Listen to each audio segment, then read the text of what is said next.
Blog Talk Radio.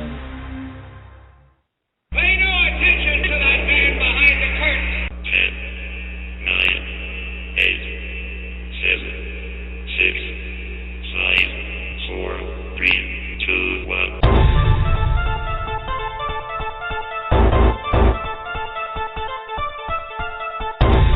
It is a big idea, a new world order. That we needed a new world order. When our founders declared a new order of the ages, they were acting on an ancient hope that is meant to be fulfilled. Do you wonder what's going on? Why won't they listen to us? Is everything we see an illusion? All part of some grand master plan? We need to get the facts from the fiction.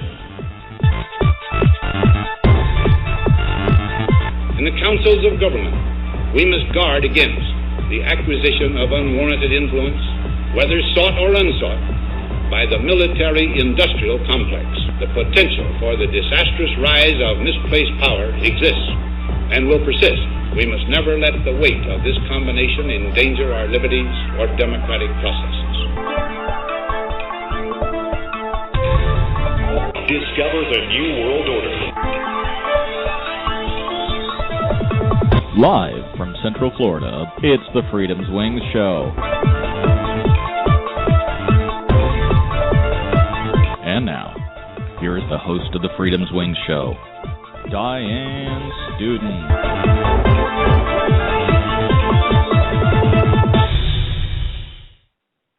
Hello, freedom lovers and flight crew. Welcome to the Tuesday edition of the Freedomswings Show, broadcasting live on blogtalkradio.com. and rebroadcasting at ftrradio.com, and the winner of the 2012 Conservative Internet Radio Network, Red State Talk Radio. Congratulations to Red State Talk Radio and my fellow broadcasters for all of us coming in number one last year. That's an awesome deal. Tonight, we're going to be talking about the occult. We're going to talk about Aleister Crowley and his influence, as well as something called the West Memphis 3 murders. You may not have heard of this story, but you should become very familiar with it.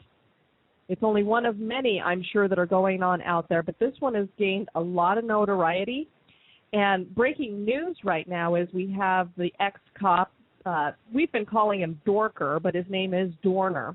He's in a shootout with cops. They've managed to find him in Big Bear, California, and he's shooting back and forth. And it's interesting to watch how the celebrities have all come out in support of this guy. He's a cop killer. He's killed 2 innocent people, and yet people are supporting him. We're going to see the same thing happening in the West Memphis 3 murders as well. We are dealing with pure evil in our society. It's a really sad thing. This show is brought to you by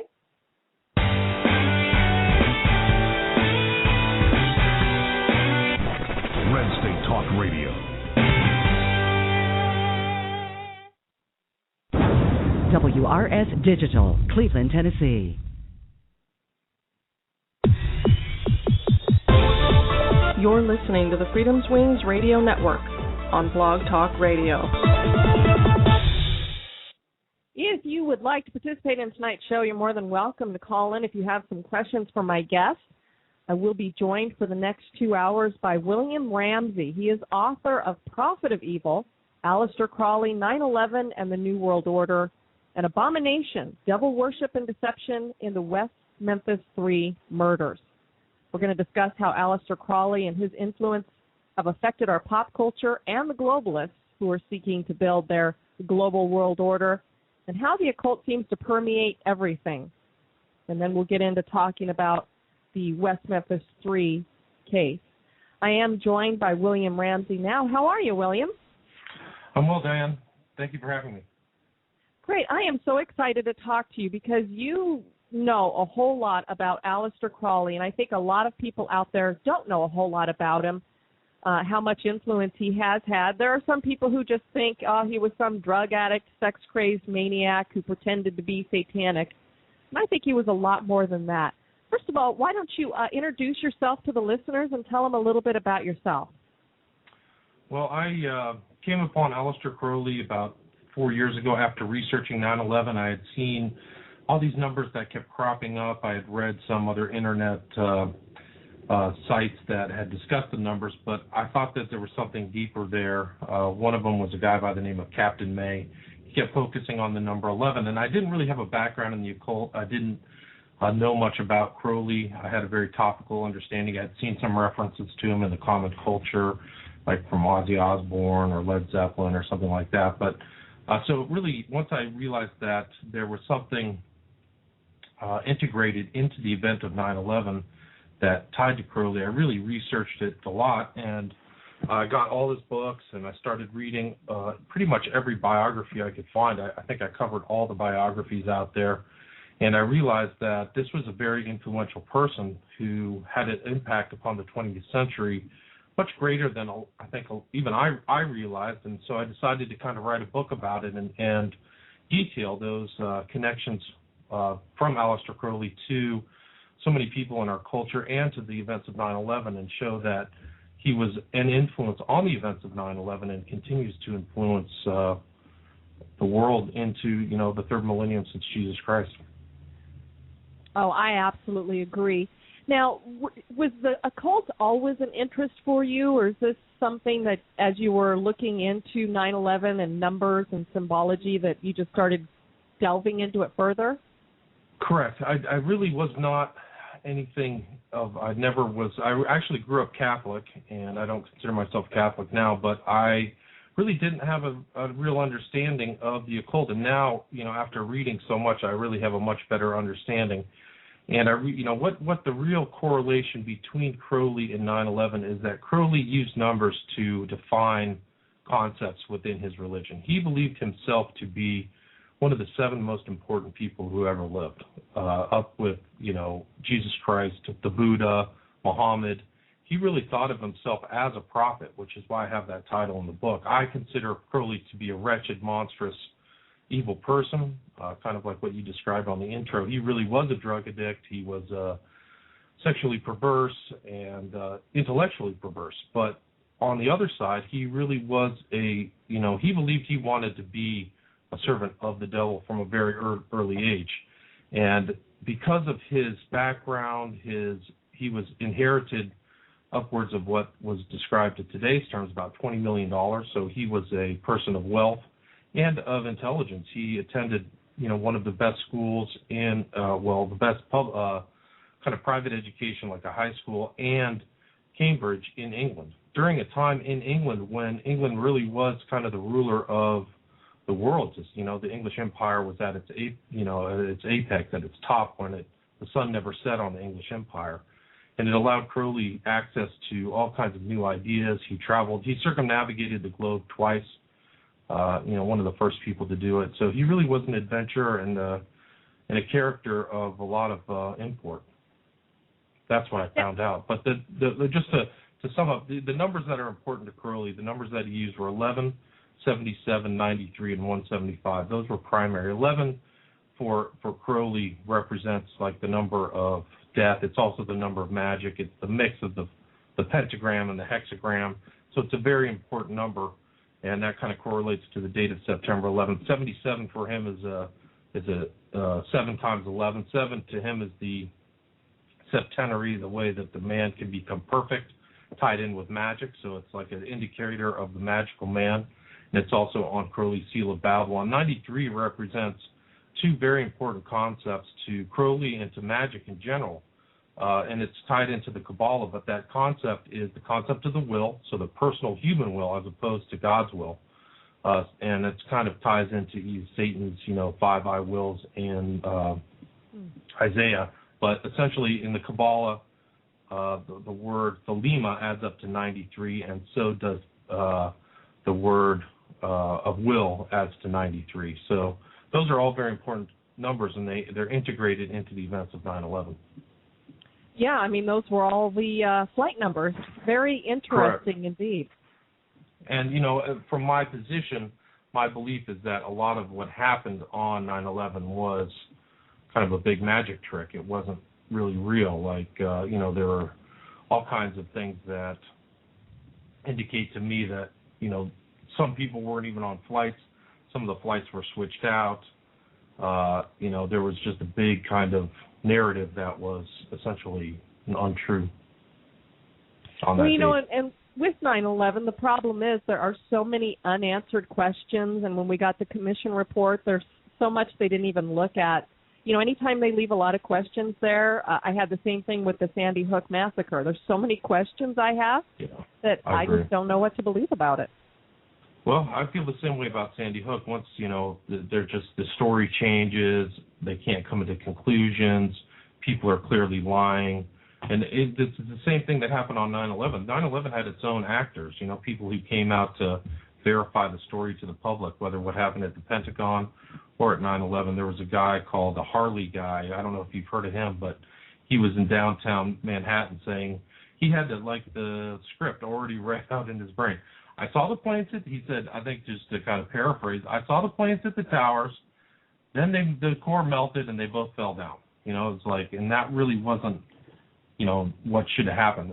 I think the melting steel fable is actually a fraud too, but that this actor was involved. And just like Sandy Hook, there's like crisis actors and phonies. And I saw one of the ladies who was on there was actually next to Holmes, who was the Aurora shooter. So she's probably just been called up for multiple, staged events. So I do have a question from the chat room for you. I've heard that 9/11 was about opening a Stargate. Was Crowley into things like that? Absolutely. Crowley really was a sorcerer. He was a magician. He was constantly trying to break on through to the other side, so to speak. He had a long list of entities that he had contact with. His most favorite entity was somebody called Awas, which is the Lord of the Air. If you're a Christian, you know the power of the Lord of the Air. He called Awas was his kind of primary entity, who Crowley said he received a missive from, which he called the Book of the Law, which is a book that he received in 1904 in Cairo, Egypt. And it's broken down into 3 parts, and it's a very nasty document, but Crowley believed it was the message for a new aeon, which is kind of like a word for an age, but aeon means kind of a new cosmological age. So Crowley was the prophet of this information. But in addition to Iwas, there were other entities he would talk to, the wizard, the Alamantra. He had one of the more notorious conversations with an entity was the Lamb Statement, which, he made a drawing of this entity that he met with. This is back in 1919, before even all the UFO knowledge kind of is coming out, but it looks exactly like a gray alien. Ooh, weird. Speaking and of the number... Just one more thing, Diane. 9/11 is very interesting in the occult because when they draw their magical circles, they draw them, at least according to what I've read from one of the followers of Crowley, a guy by the name of Gerald Perceau Gardner. He would draw them in dimensions of 9 by 11 feet. And when Gerald Perceau Gardner would stand in these circles, he would be in what he would call the dominion of the gods, and in a different world. So. Oh, that's fascinating. I have not heard that before. Yeah. Looking at the number 11, yesterday was February 11th. Do you think there was any link there with the Pope deciding to announce that he was resigning yesterday? I never thought of that, but that's a good point. I don't know. I mean, it's the first time the Pope has resigned in 600 years, right? So yeah, it's pretty amazing that he would do it on a date that has a tie into the occult. Now, this book of the law that Aleister Crowley wrote, and this was basically, I believe it came through a demon to him, this Iwas. Was this something that came inside of his, because I know his wife had gone on this trip to Egypt with him and seemed like she was kind of channeling something to him. Was she channeling this to him, or was this just him automatic writing, like he was possessed in some way? Well, what he said is he was traveling back from the Far East. He was coming back through Cairo. He was with his wife. He was in kind of Egyptian garb, and he would do rituals all the time. So he wasn't kind of a set person, but wherever he was, he would set up kind of a magical laboratory and do rituals. And while doing a ritual, he always had these women. He called them the Scarlet Women. They were his assistants, his priestesses. He had 7 people, women, who he kind of titled as the Scarlet Woman. He actually branded on their chest what was called the Mark of the Beast. And so I have it in my book. It's actual literal brand. And what I mean by brand is like a hot iron pressed into your chest. Oh, man. Yeah, so there's pictures of that in my book. So he had this one one of his first Scarlet Woman was a woman by the last name of Kelly, who, the reason for the priestess is there's this belief, I guess, within the occult that the females are better receptacles of the spirit world. And so this woman was kind of his intermediary between the spiritual plane, and she told Crowley they are waiting. And so he did another ritual involving bull's blood. Always blood is very important to Crowley. And he was directed to be at a certain place at a certain time to receive this writing over 3 days. And Crowley said that Iwa stood over his left shoulder, and basically he channeled it. And then later on in his life, when he wrote his kind of magnum opus, Magic in Theory and Practice, which is a magical guide, he admits that Awas is Satan, the devil. But he didn't do that earlier in his life. And it was important. You have to remember back in those days at the turn of the century, witchcraft was illegal. They used, it wasn't as acceptable today as it is today, where you can watch witchcraft shows on TV and almost every major star is making witchcraft occult signs and stuff like that. But back then, you could be persecuted. So he had to use something called blind. So he would use different terms and language to conceal what he really meant. This book that he wrote, the Book of the Law, he used that to start his own, basically, I don't know if you'd call it a religion, but it was his own system of belief called Thelema. Could you tell everybody a little bit about that? Yeah, and I would call it a religion. I mean, I believe he was intending to start a religion. He had grown up in essentially what we would call Puritans. They were called the Plymouth Brethren, and they were kind of an offshoot of the Plymouth Brethren called the Exclusive Brethren. I can barely say that.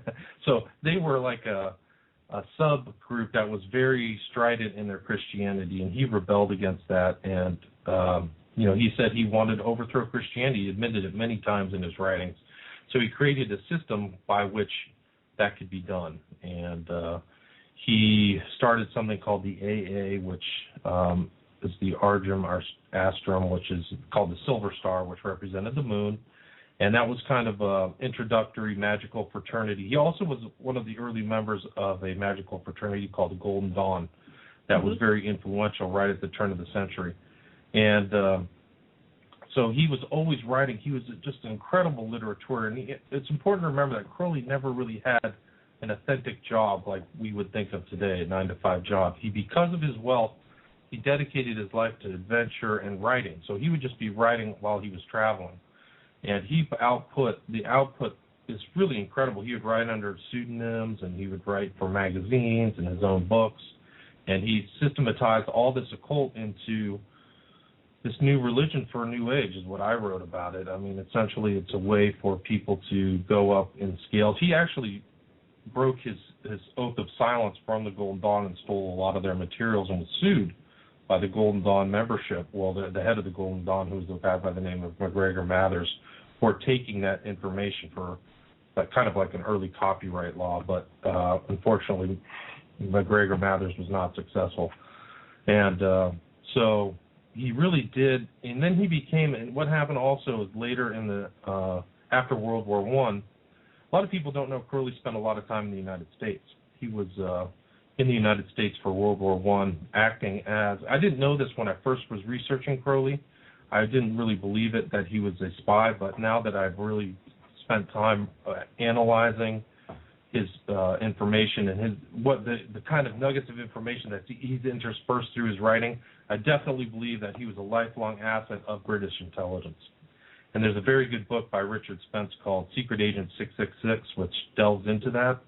And Richard Spence found some very good information about Crowley. But anyway, after he was in the United States for World War I and went back, he ran into a person by the name of Theodor Reuss, R-E-U-S-S, who was a German occultist from a German secret society called the OTO, Ordo Templi Orientis. And they had a conflict. Gerald Reuss thought that Crowley was stealing his information. They both had come onto this new kind of insights into occult practice, and Crowley became a member of the OTO, eventually taking it over and becoming the head of the OTO, the external head, for the last 20 years of his life. So he had really two magical, just to sum up your question, he had two organizations, the AA, which is kind of a magical fraternity anybody can join, and you have to go through some rigorous training, and then the OTO. And he also, in addition to that, he had his own magical monastery that he started in Cefalù, Italy, that only lasted for about 3 years before he was kicked out of Italy by Mussolini. With Thelema, they have different ages that they look at, and something, William, that we've been researching and covering here at the Freedomswings shows, we've been looking back at sun worship through biblical times and everything, and how that's affected our government and stuff like that. And he believed that there were these three ages. You had the age of Isis, which was the first one, the age of Osiris, which was the second one, and then he believed that they were ushering in the age of Horus, which is kind of chilling when we all look at things like the symbolism on our dollar bill. We've got the Eye of Horus on there and that kind of thing. Did he have something to do with, because I know obviously when they came up with the Great Seal for America, he wasn't around, but did that influence him in some way? Absolutely. He definitely ascribed to those same kind of cosmological eras. And, the Eye of Horus is within a triangle. The triangle apparently represents the Kabbalah, which is really something that Crowley was very much into, calculating Kabbalistic numbers through the gematria. Words have meanings and things like that. And he ascribed to that. I mean, he kind of, for occultists like Crowley to use the word Osiris is kind of kind of an assault on the divinity of Jesus Christ, because his view of Christ was that he was just part of the Osiris myth. So, Horus was supposed to be the new era or new aeon that he said started in 1904.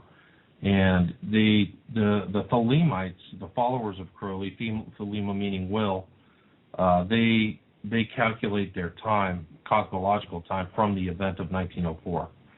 And if they do, so it's like year 1, year 2, year 3, and if they do calculate time according to, the time of Christ, they call it EV, which is Era Vulgaris, the vulgar years.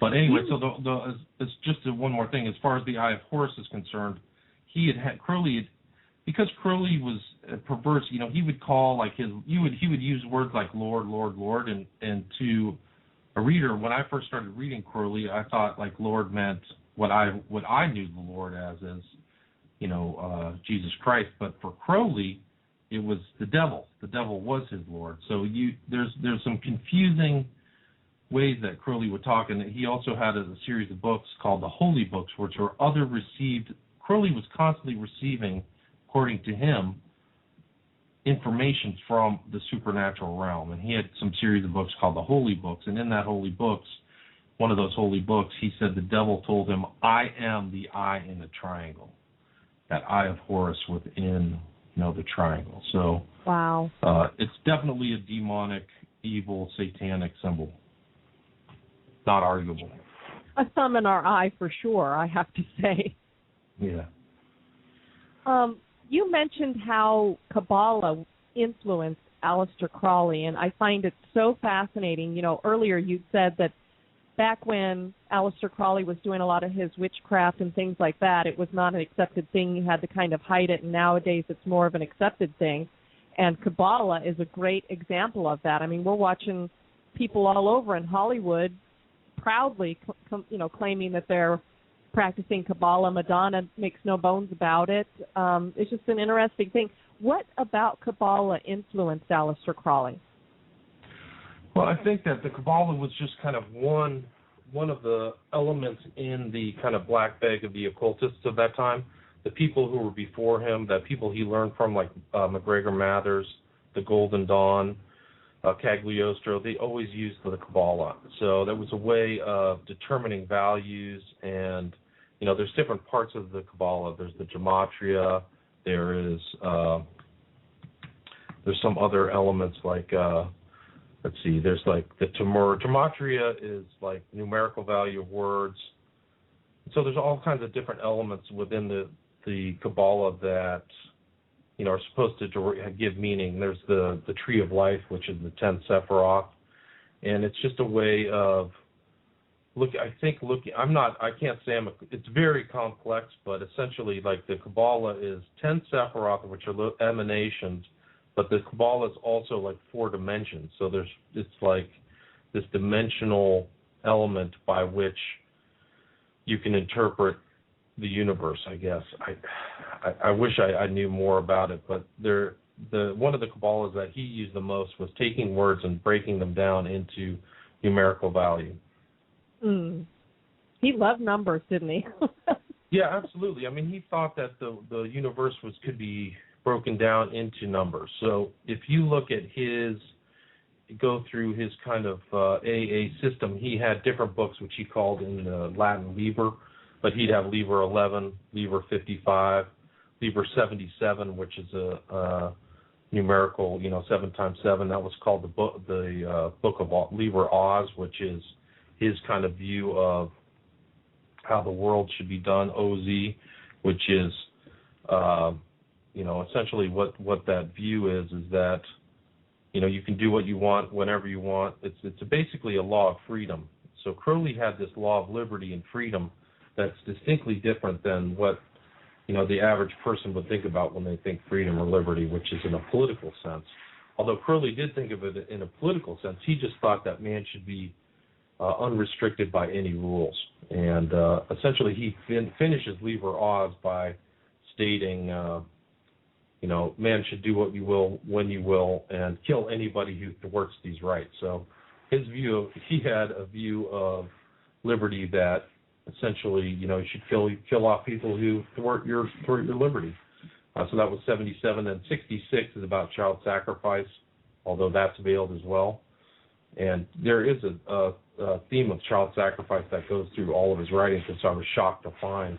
But anyway, his numbers, his emphasis on numbers can be seen through all of the structure of his magical system. And Liber 175, which ties into the 9/11 event, plane 175 is what God do you adore, and then he lists out those gods, and they're all euphemisms for like Satan or devils.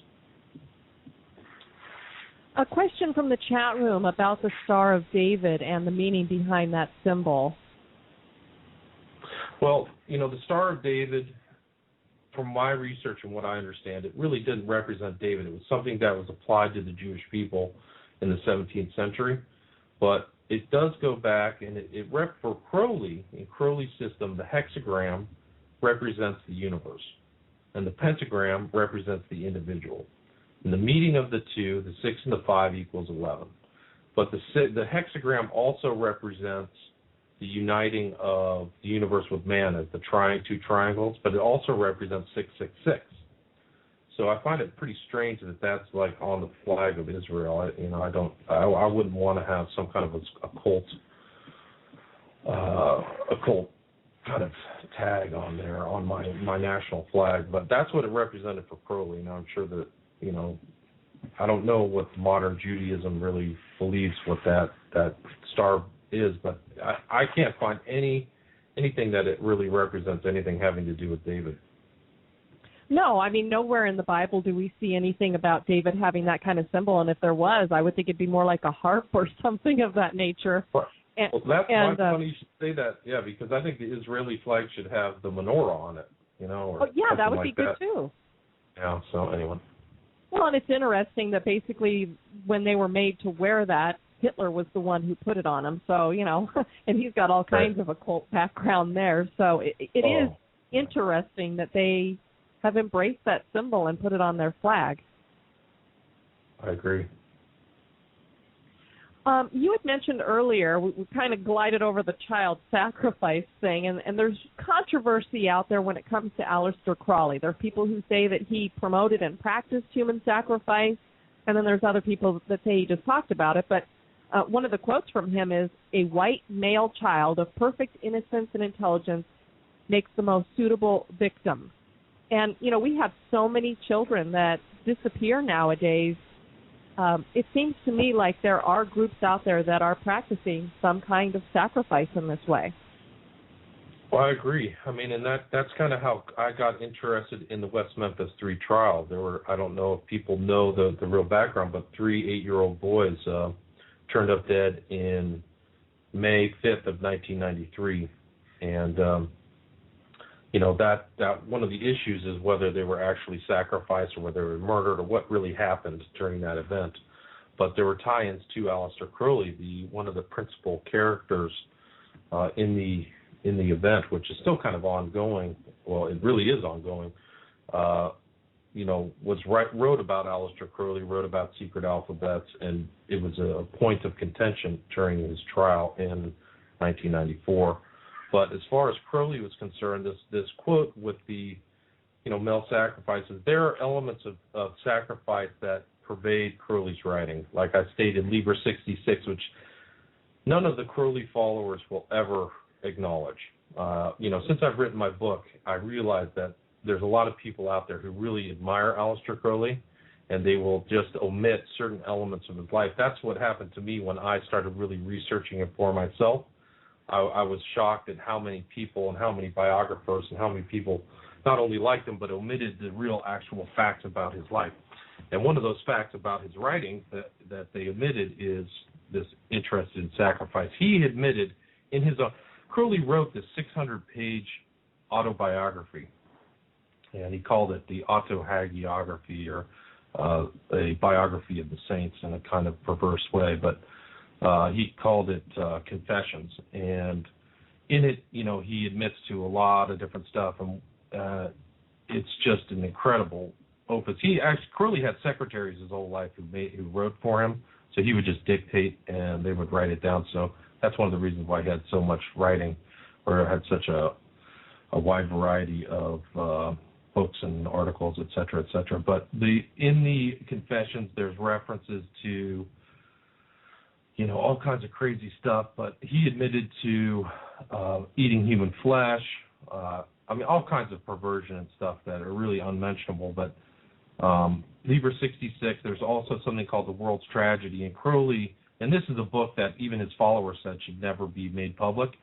The World's Tragedy, if you want to read it, which I would definitely steal yourself for it, but essentially The World's Tragedy is the birth of Jesus Christ. That's what the tragedy was to Crowley. And the beginning of the book starts out with a child sacrifice in this place of Thebes, which is kind of a magical center for Greece.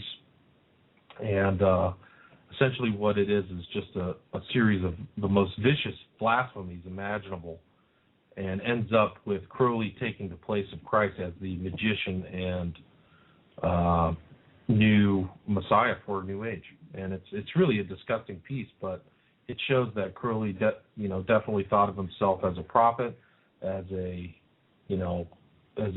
highlight in the occult world, and that there's an interest in blood sacrifice there. So and he constantly was involved in blood rituals, bleeding himself and drinking blood, and it's pervade. If you read all, because back then he could have different books. Crowley published different books at different times and interspersed his ideas through different books as a way of disguising his real intent. And because of kind of the advent of the modern age, where you can really get all his books in one place, it's easier to get an accurate picture of what he left in his writings.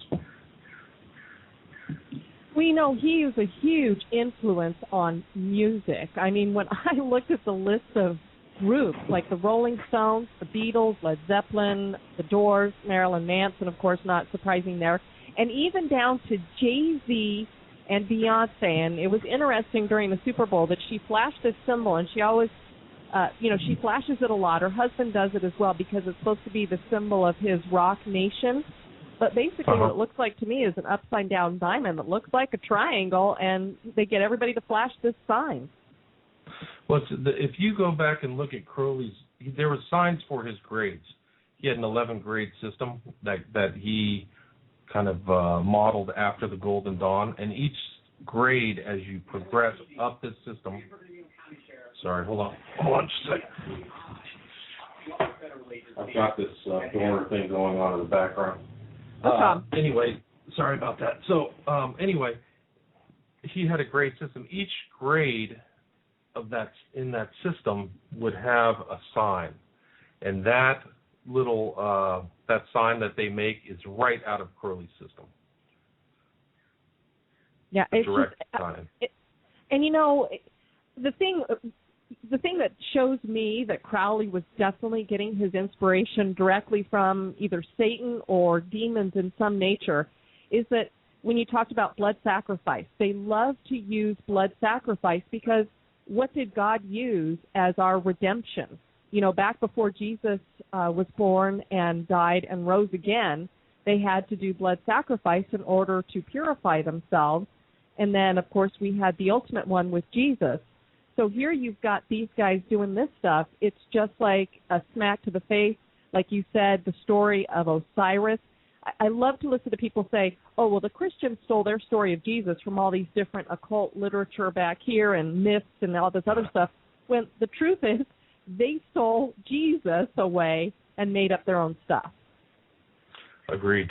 Yeah. So that's like one of the big assaults these occultists have. They always, Crowley spent a lot of his time attacking Christ. He had written 400-page books against how Christ was a myth and a fraud, and he just was always attacking. So, one of the ways they attack is to omit or change or distort, and Crowley was involved in that during his whole life. One of the members of Led Zeppelin bought a house that Aleister Crowley had lived in. What was the name of that house and who bought that? It's in Boleskine Manor. That was the name of the house. It's in the very far north of Scotland. Actually, it's on Loch Ness, same place where the rumored Loch Ness Monster is. And Crowley bought that to perform a ritual that was very important to him after he left the Golden Dawn. It's called the Abramelin working, or Abramelin, Abramelin. And essentially what that involves is a long 6-month long-term ritual that essentially is supposed to bind the 72 demons of the world, and so that's kind of what Crowley bought that for, and it left his hands. He gave it to his magical order, the OTO, and then somebody sold it out from under him, and then it was purchased by Jimmy Page, who was a lifelong Crowley devotee. He's not really a devotee. I would call him a disciple. Essentially, he goes out and buys everything related to Crowley. He has all of Crowley's. He's got Crowley's books, magical artifacts. He has his house.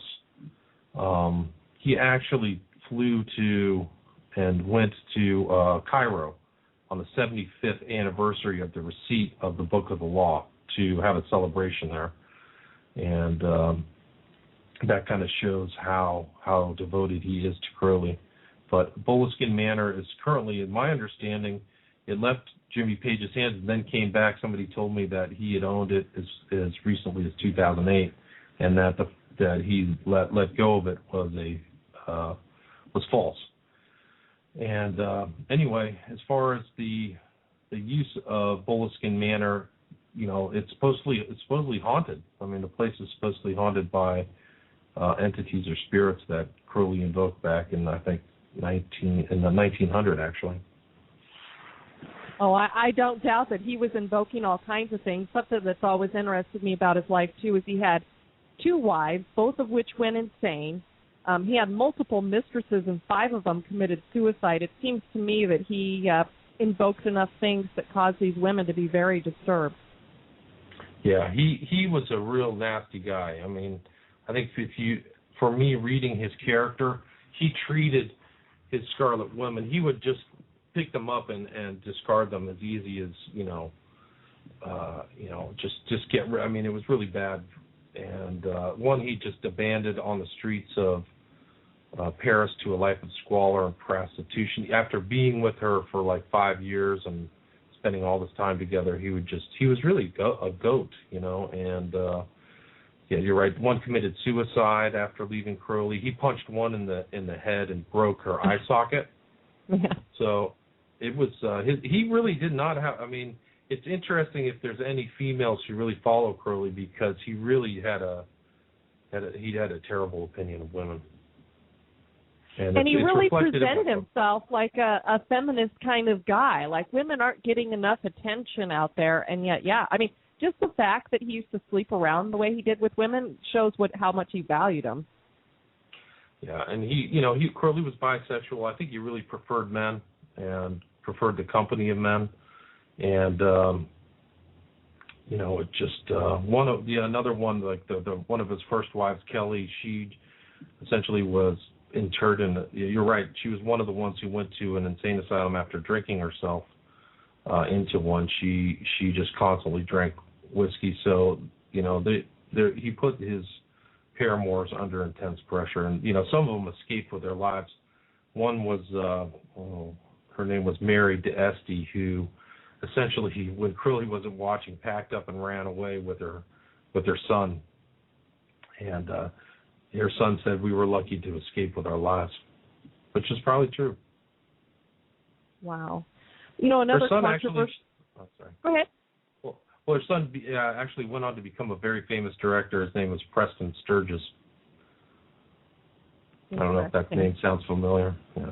And Crowley mixed with a lot of very famous people. He knew Somerset Maugham. Hemingway had seen him in France. He associated with Yeats, who was a famous poet. So Crowley was very much within the mix of the kind of glitterati of the the high life of the Belle Epoque in France and Paris. Another controversial rumor out there is apparently First Lady Barbara Bush, her mother worked for Aleister Crowley for a period of time. Her name was Pauline Pierce, and it would seem that the time that she was working with him, this was back in 1924, that she comes home and gives birth to Barbara Bush in 1925, and some people say that she had an affair with Aleister Crowley, and Barbara Bush is a result of that. Yeah, and there's some interesting tie-ins between her and Crowley. She looks like Crowley was, by all accounts, he had a kind of a smaller body with a very big head, and kind of a big blockhead, and Barbara Bush kind of is like that as well. And the Pauline Pierce before, she was known as Pauline Robinson, and as far as I got with that rumor is that Crowley had a friend who, I can't remember his name right now, but they all associated. Crowley was in Paris at the time. She was in Paris. A lot of times, during the 20s, and Pauline Robinson was from a wealthy family, and people always wanted to go to France to be a part of those roaring 20s in France. And Crowley was doing magical rituals that required servitors. He was doing something called, it was basically a ritual where I don't want to go into detail, but basically it had to be with women. And she was supposedly there at the time, and, you have the timeline right, but 1925, Barbara Bush was born. George Bush Sr., who's a member of Skull and Bones, met up with her. It had the whiff of an arranged marriage. She was 16 and George Bush Sr. was 18. And, the lead kind of, the way that their romances take place might be described as being a little different than others, as in like arranged marriages. And then you have her son, who was right there at the event of 9/11, who the entire event is kind of almost ritualized. I mean, there's all these numerical tie-ins for George Bush Jr. And even during that whole 8 years, there's other tie-ins that you can see in my book. For example, 7/7, which is the 7/7 London 2 bombings, took place on the date of 77, which is another Crowley high number. And there were other events. They celebrate Crowley's birthday, which is October 12th. There was a couple bombings that took place on October 12th as well. So, there's definitely some ties. And George Bush Sr. has said his infamous speech about the New World Order that took place on September 11th as well, 11 years to the date before the date of September 11th, 2001. And then if you go back, and it's also in my book, if you look into George Bush Sr., he loves the number 77. I have a picture of him with a cap on it that says 77. His the nuclear aircraft carrier that was named after him is, guess what number that is, 77. I mean, it just goes on and on, the numerical tie-ins. And, George Bush made all kinds of speeches that have occult influence and implications. I mean, he talked about, there was another one on October 1st where he talked about the bridge, which is kind of like the Pontifex Maximus. There's always within the occultist bridge to Lucifer, and that's another New World Order statement. So he said some very, very deep occultic things, George Bush Sr. has, as well as Jr. Oh, absolutely. I mean, I play both of them in my intro. I play little sound bites from them, and I used to think that when the younger George Bush was talking about an age-old hope of bringing about a new order or whatever, I thought he was talking about, basically how they set up our republic. But then when you look back at the way he was talking about it and you think about, I don't know that a republic is exactly an ancient idea, whereas the idea of forming some kind of satanic one-world government, one-world religion, that to me would be an ancient hope. Right, that's a good point. And then this is George Bush Sr. on October 1st, 1990. He said, this is in front of the United Nations. He says, and they gathered in San Francisco, he's talking about the founding of the United Nations, stepping back from the haze and horror to try and shape a new structure that might support an ancient dream. So the Son and the Father are very closely tied ideologically. And it's not just a Republican thing. We've watched this with Democrats, too. Do you see a lot of questionable stuff coming out of, I mean, I know Obama is a Marxist through and through, but do you see some occult stuff going on there as well? Oh, absolutely. He's a deep occultist. He's definitely a Mason. He knows about the Goetia. The Goetia is kind of an old part of Solomonic magic. According to them, there's 72 demons that run the world, and Obama has made statements in front of the press corps that indicate that he's very well acknowledged with the Goetia, and that's kind of shows how he rocketed to power. He also carries around with him all kinds of occultist insignia, and he's got this very broad-ranging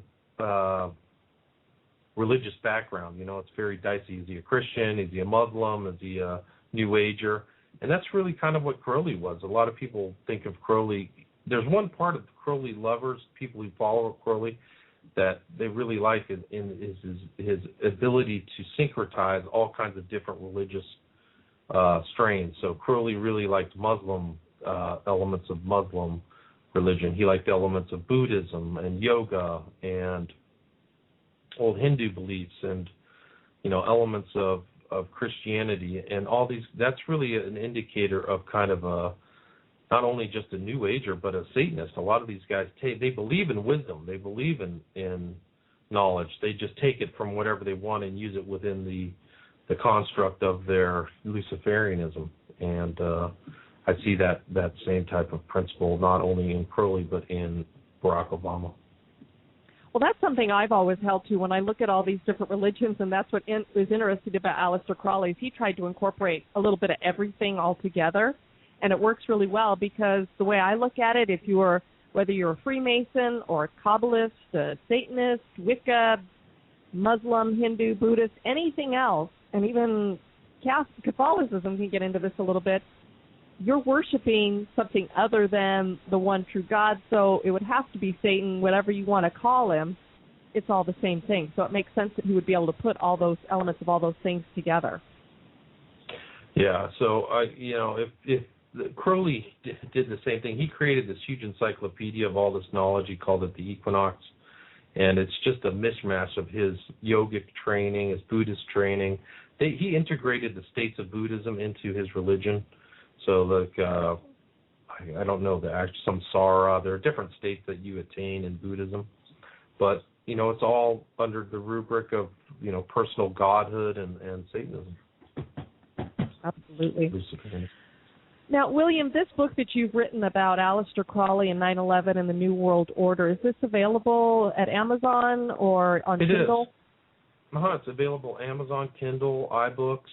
I just did the second edition last year, so I've added a lot more pages, a lot of pictures, and a lot of different elements that really show that this person isn't an abstraction. He's actually there's a pretty good historical background for him and his relationship to other people, and it's definitely available when it's out there.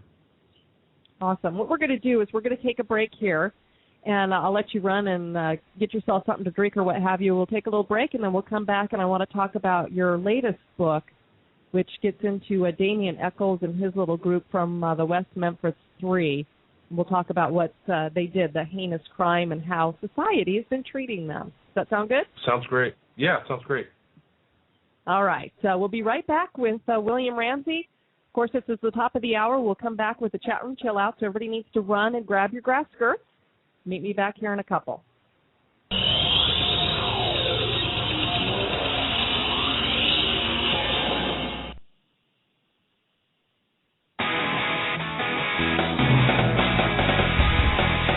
The Freedomswings Show on Blog Talk Radio. Tired of the same old blah, blah, blah of traditional conservative talk radio? We know that under the 99% rate, the U.S. economy... Then tune in to New Media's Talk Monster for grassroots, common sense, conservative talk radio, Red State Talk Radio. What if all wartime spending is paid for through the deceitful and evil process of inflating and borrowing? WRS Digital, Cleveland, Tennessee. Tired of the same old blah, blah, blah of talk radio? Then tune in to Red State Town Hall, where we're always in a rockin' red state of mind. Join your hosts Primo Mondoni and Ken Brown for spirited discussion and debate on all things conservative every Wednesday and Saturday evening. 10 p.m. Eastern, 7 p.m. Pacific. Here on blogtalkradio.com. You can live chat with other right-wing extremists and vent your frustrations by calling in to talk to us. See you at the Town Hall. I tried a lot of cars, Ford Pinto, the Pontiac Fiero, but the Volt was the first car that truly got me excited and looking into the prospect of buying American again.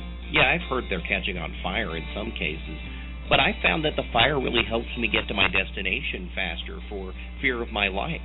Also, people really move out of the way when giant hunks of metal are hurtling towards them.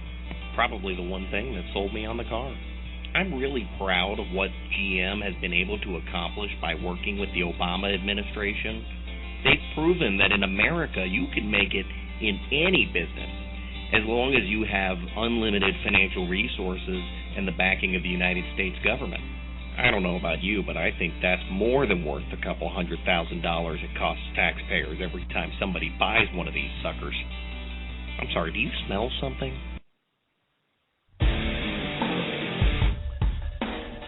Hello everybody, Doc White here, host of the Conservative Underground Show, coming to you from beautiful Broadcast Park with this week's Conservative Minute. John Kerry and Chuck Hagel are both lying, self-serving weasels who have been and will continue to be on the wrong side of history. Both are unfit for command, Kerry as Secretary of State, Hagel as Secretary of Defense. Add to the mix John McCain, who's all lovey-dovey with John Kerry, yet is confrontational with Chuck Hagel. Why? Because John McCain has a personal grudge against Hagel. President Obama has violated federal law yet again. He has missed a federal deadline to present a budget to Congress. He has done the same in years past. Last year, his budget plan didn't receive one favorable vote in the entire Congress. Enter the Senate Democrats. They haven't acted on a budget blueprint in over 4 years. Sadly, in America today, more folks are upset about no free Wi-Fi at the local coffee shop than over a senator promoting a personal agenda at the expense of our national security and foreign policy, and a president who can't follow the law, and a Congress that refuses to pass a budget. Remember, you can listen to the Conservative Underground Show at Podomatic.com and also at RedStateTalkRadio.com. All shows available for free while supplies last. Tell a friend to tell a friend about the Conservative Underground Show. Red State Talk Radio. Talk radio the way the Founding Fathers would have done it.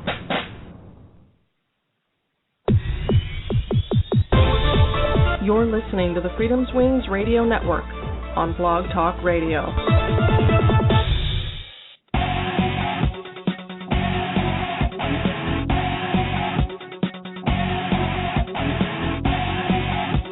Your escape from liberalism. The Freedomswings Show. It's time for the chat room chill out. Grab your grass skirts. Conga line forms to the right.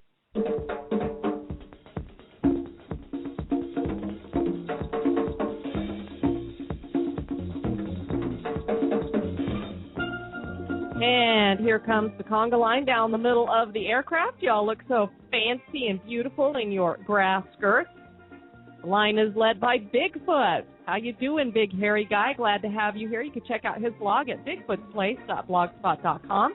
We've also got Disney Girl in the house. That's Denise. Thanks so much for being here, Denise. Appreciate that. Echo is here as well. Echo, Echo, Echo. Thanks so much for joining us, Echo. We've had a lot of guests coming and going from the show. Greatly appreciate all of you fine people tuning in. You can get a free account here at Blog Talk Radio and participate in the chat room if you do that. Holger, that's Holger Awakens. He's the host of The Awakening here on Saturday nights at 11 p.m. Eastern Time. Great show.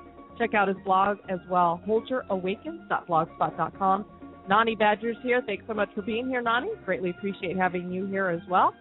We had Mary here a little bit earlier. Thanks for checking out the show, Mary, and hanging out with us. RZ is here. That's Reactionary. He has his show on Friday nights, 8 p.m. Eastern Time, Fast and Furious Fridays, a great roundtable discussion over there. Smokey in Texas, that's Brian. Thanks so much for being here, Brian. And he's reminded us all that Mark Scudder is doing his concert tonight, 9 p.m. Eastern Time. So you can do that instead of watching the President's State of the Union address. That's over at markscudder.com/live. Stanger's in the house. Thanks so much for being here, Stan. Greatly appreciate that. Oh, and Nani has a garlic skirt on to keep the vampires away. Well, that's a good thing. And Thundercracker is here. Thanks so much for being here, TC. We appreciate having you here as well. Oh, I see Vorp. He went out and he came back in. Did you fall out of the plane, Vorp? Somebody bring you back in? Thanks for rejoining us, Vorpal Bite. And bringing up the rear is Will Scott. Thanks so much, Will, for hanging out with us. We greatly appreciate that. And RZ says they're doing the full rant edition this Friday. Ooh, that sounds like fun. Also, thank you to everybody who's listening at FTRradio.com, and also you find folks over at RedStateTalkRadio.com. And anybody who listens to the podcast and archives, thanks so much for checking out the show, which you can download from iTunes, my website, freedomswingspolitics.com, or various places around the Internet. Thanks so much for joining us.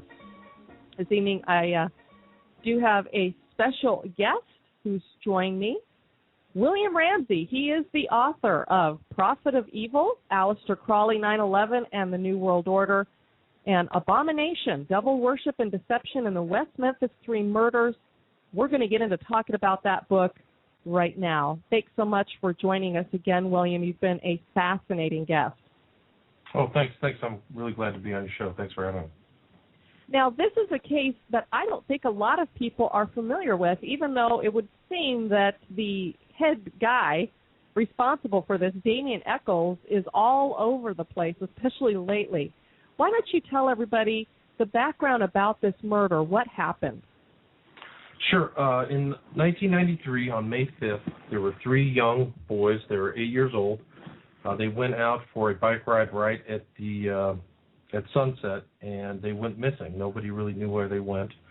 There was a large group of neighborhood people who went out looking for him, couldn't find him. The next morning, the police got involved, and unfortunately, they were found murdered and drowned in a small ditch, kind of close to where their houses were. And it was a shocking murder. They were clearly tortured. There was evidence of really extreme brutality. They had been hogtied with their left wrists tied to their left ankles and the right wrist tied to their right ankles. And really vicious wounds were done to their body. And about a month later, they brought in one of these neighborhood kids who had been in the system. His name was Jesse Miskelly, and the police responded to talk to him, and they showed that he was being deceptive, and they essentially gave him a lie detector test, which he failed, and essentially he confessed to the crime, doing it with two other people, Damien Eccles and Jason Baldwin. They were all arrested. They were put on trial. They were separate because of Jesse's confession. He was given a separate trial, but two separate juries of 12 unanimously convicted him, and the two, Jason Baldwin and Jesse Miskelly, were given life in prison plus 20 years, and Damien Eccles was given the death penalty.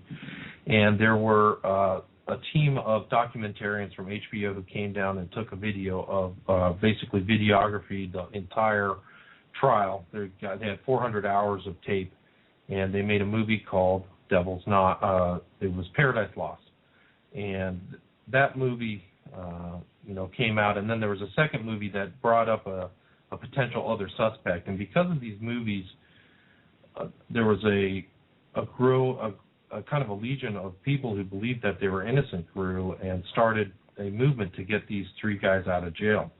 And in 2011, they finally succeeded and got them out of jail after the involvement of some very notable celebrities, such as Peter Jackson, the director of The Hobbit and Lord of the Rings, Johnny Depp, the lead singer of the band Pearl Jam, Edward Vedder, and Natalie Maines from the Dixie Chicks, and they put in their time, money, and effort and got them out.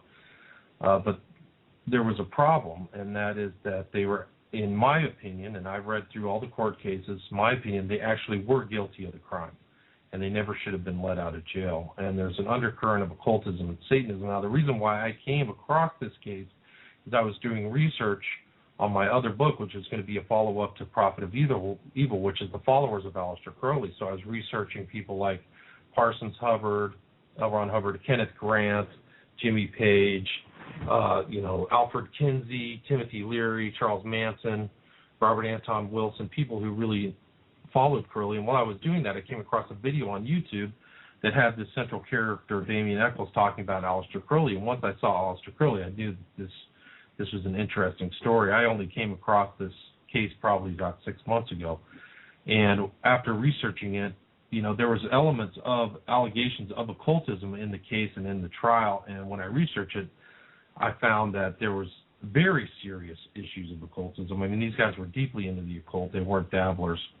And after researching the case, I was astonished that they got out, especially for these heinous murders, which is why I titled the book Abomination. And they're out today kind of professing their innocence. Damien Eccles has written a best-selling book, which is called Life After Death, going around on book tours. He has a publicist who gets him into every show. He's been on almost every TV program stating his innocence. He's been on Piers Morgan, The View, Anderson Cooper, and stating his innocence, but he's, in my opinion, guilty of sin. And he's actually been found guilty at law twice. The plea deal that they made in 2011, called an Alford plea, is based on a Supreme Court case, North Carolina versus Alford, where the Supreme Court found that an actual defendant can maintain his innocence and still plead guilty. So it's essentially a guilty plea. So they've been found guilty twice at law, and all the evidence points to them as the victims. Now, because this case has been, count points to them as the actual guilty parties. But because this case has been around for a long time, there's a voluminous amount of evidence, not evidence, but also court records on a website called Callahan.com, Callahan.8k.com, which anybody can read. And I read through it all, and after I was done, I was shocked that anybody thinks that they're innocent.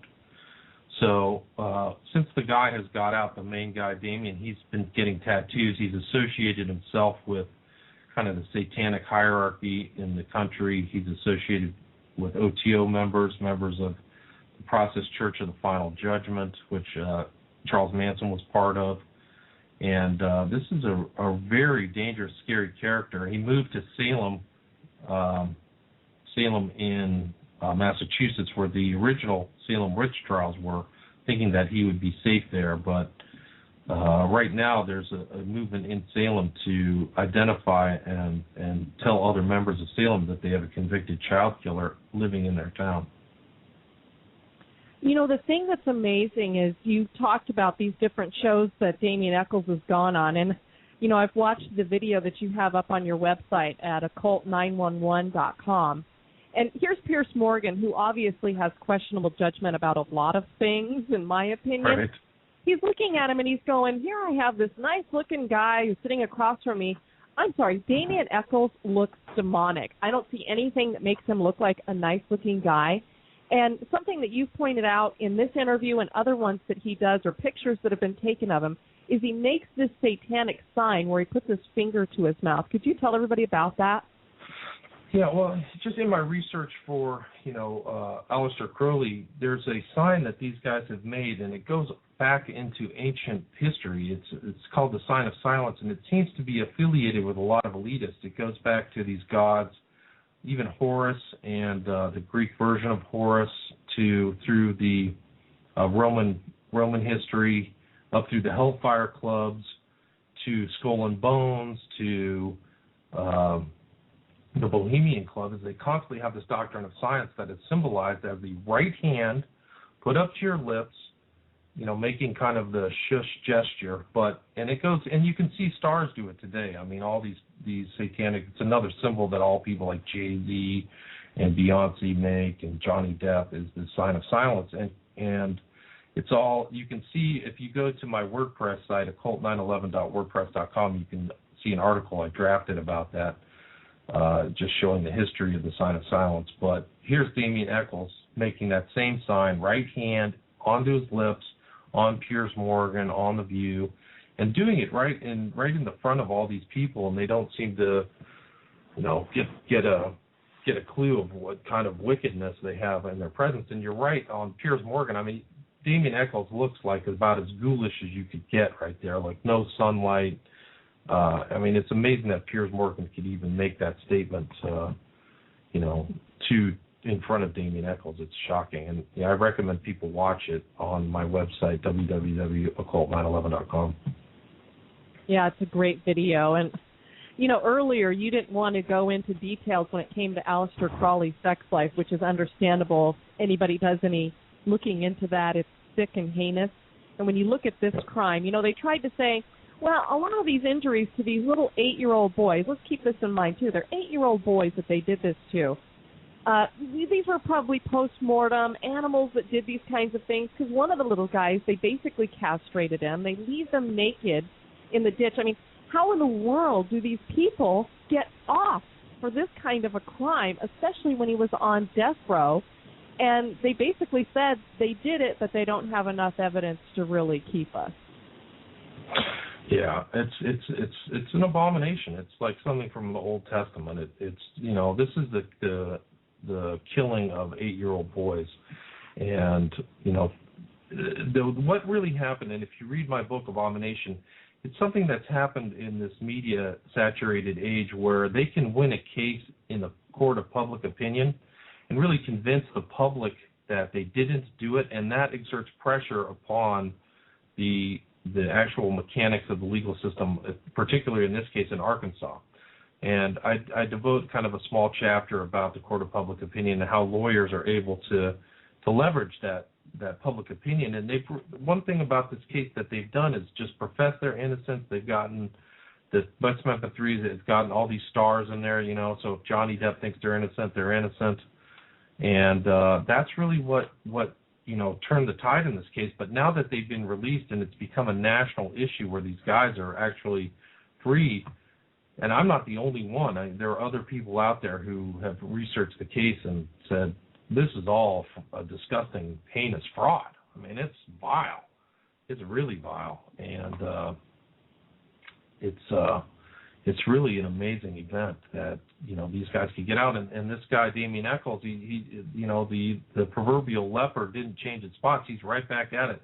His tattoos that he's got on his body are like insignia from almost every black magic crew and practice that's imaginable. I mean, it's really scary. I mean, he put Crowley's unicursal hexagram, which is a hexagram that's made with one draw of the pen. That's why they call it unicursal. They put it on his arm just within the last month, so it's a direct tie to Thelemites and to Crowley's system. It's just mind-boggling with this guy. Obviously, he definitely is satanic from what I could tell. What were some of the symbols in the crime that kind of reflected back on the occult reason why they basically sacrificed these little boys? Well, it seems like there was all, according to the court records, there was a coven or a group of people who were involved in the occult. They used a guy by the name of Raymond Buckland, his book, which was the Encyclopedia of Witchcraft, as a kind of guide. And there were this guy, Damien Echols, had been in and out of jail and mental institutions. And in these institutions, not only was he in institutions in Arkansas, but also Oregon, they indicated that he was engaged in very strange behavior that would involve blood drinking and aggression, and he had threats against his parents. I mean, the list of people he had threatened to kill prior to the murders was, about 10 people. His girlfriend's parents, his parents, people at his high school.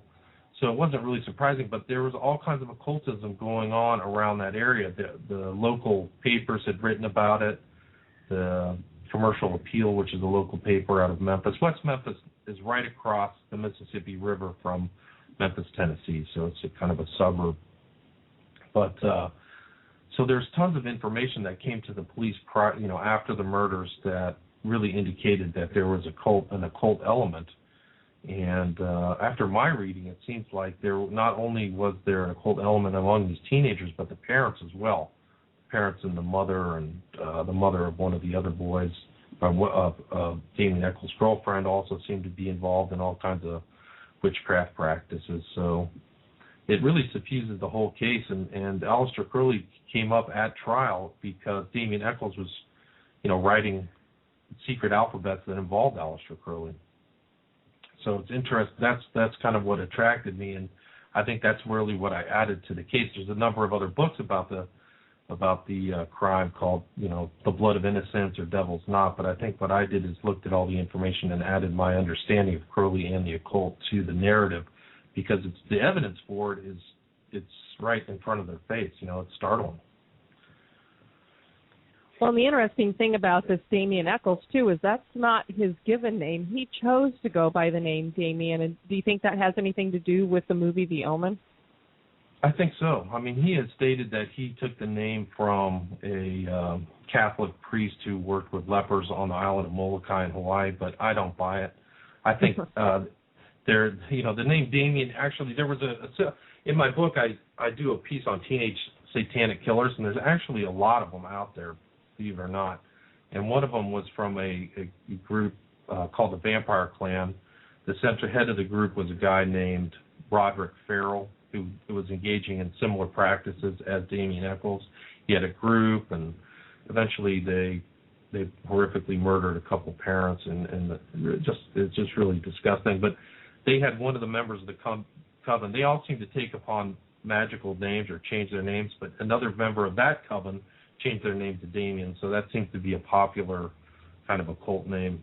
Roderick Farrell took on the name Basago and walked around telling people he was a 500-year-old vampire. So, there's a significant overlay. Once you look at all these other characteristics of these kind of teenage satanic killers. They do a lot of the same practices and engage in the same behavior. They usually start out hanging in the forest, sacrificing young animals. They get used to the brutality, and then eventually they, go into worse practices. It's really unfortunate. Yeah, and I mean his stepfather was, a Catholic, and so he kind of delved into Catholicism a little bit, and some people claim that the reason why, as a matter of fact, I think it was a guy named Jerry Driver who went to the same church, and he said, well, Damien Echols, his interest in Catholicism is basically the blood sacrifice, like we were talking about earlier, the Eucharist, and he wanted to use it for satanic purposes. Yeah, and there was testimony given to police that all Damien Echols did in church is sit in the back and guffaw and make jokes towards the priests during the services. So, there's a testimony that he didn't even have a passing interest in it.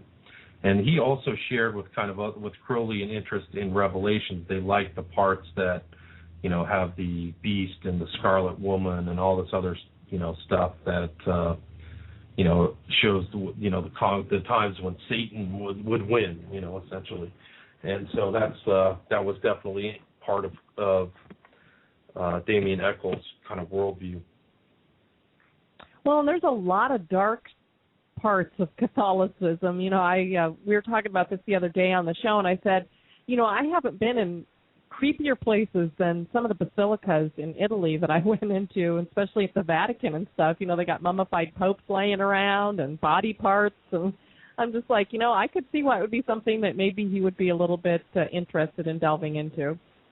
Well, yeah, I've been to St. Peter's Cathedral, and I had the same impression. I did not have I was like in awe at the central throne where the Pope sits. That's inside the basilica, it has these huge black posts, 4 of them, where the throne is in between that, and it didn't feel pure to me at all.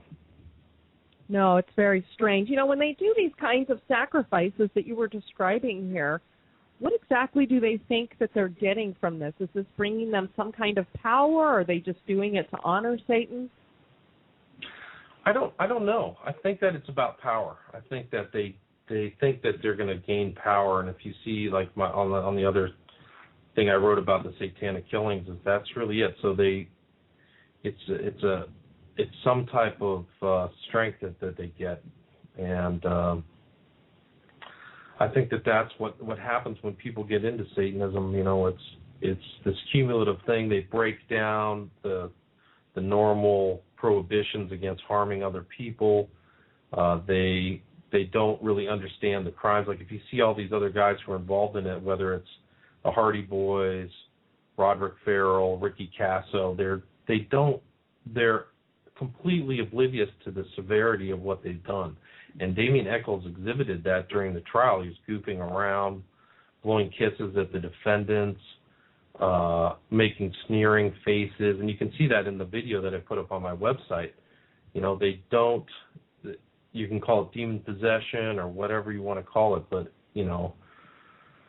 it's something crazy. And as far as the sacrifice, I think that's what it is. It's about power and fear, I guess. Other people get afraid, and that's how they feel powerful. It's scaring the daylights out of other people. And according to the testimony that's in my book, a lot of people in West Memphis were afraid of Echols, and he seemed to be a bully, and he would go to girls' houses and scream in their window, and there's testimony about him killing a dog that was dying and making its eyes pop out of its head. So, this is a person who's highly disturbed before he got, put in jail. Well, one of the other things that this Jerry Driver accused Echols of is that he and his girlfriend were trying to conceive so that they could use this baby for sacrifice. Obviously, we know this goes all the way back to Old Testament times when people would pass their children through the fire to Moloch. Do you think that had any kind of validity to it? Absolutely, and it was actually a rumor that it was a rumor that Jerry Driver had heard from other kids, so other people had heard that rumor. So it was known and bandied about within the teenagers around West Memphis that was what was going to happen. And then that suddenly changed. And Jerry Driver was Damien Eccles, he was his probation officer. So Jerry Driver knew what was going on, and he worked with his associate, a guy by the name of Jones, and they both were trying to put a stop to all the occult activity. They had seen it happening, a year up to the events of May 5th, 1993. And this is all left out of the kind of the documentaries and the discussions they've had since their release.